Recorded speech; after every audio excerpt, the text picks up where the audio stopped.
बेखौ आसाम सरकारनि मोनसे आसनि बियो आसनिनि नामा जाहैबाय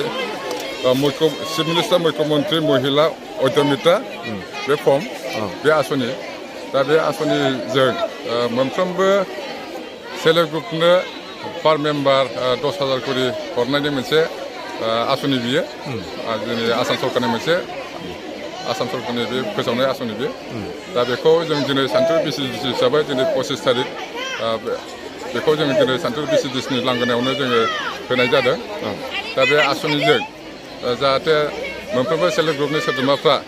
जाहाथे गाव गावनि न'खरखौ फोथांना लानो हानायनि मोनसे सुबिदा हरदों सरकारा दा बेनिखायनो दिनै जोङो बे हाबाफारिखौ जों लादों दा जोंनि सानथौ VCDC हिसाबै जोंनाव 8था बिओ दङ बेनिफ्राय ग्रुप हिसाबै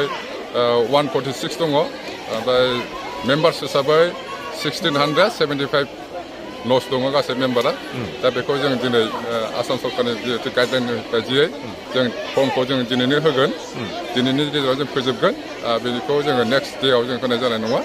दा बेनिफ्राय बे फर्मखौ बिथांमोना लांनानै 1 दान बा दानसेनि गेजेराव जोंनो जमा होनांगौ बेखिनिखौ आङो दिनै बेखिनि जिखिनि बाथ्रा बुंनाय बेखिनिखौ आं बुंनाय जाबाय फैसाखौ बिथांमोननि एकाउन्टनि गेजेरजों हरनाय जागोन बे दिनै बे फर्मखौ लांनानै बिथांमोना जोंनाव VCDCआव फैफिनगोन बे जोङो VCDCआ जोङो ब्लकआव जमा हैगोन ओमफ्राय ब्लकनिफ्राय DC सारनो हैगोन चिरां डिस्ट्रिक्टनिफ्राय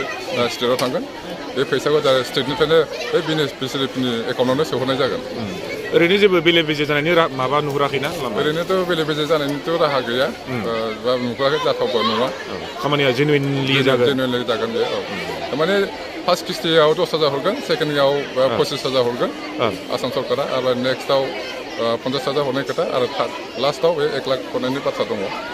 जाय मानसि बेनिफिसियारिया जुदि बे 10,000जों गाव जुदि बिजनेसखौ जुदि थिग खालामोबा बिथांमोना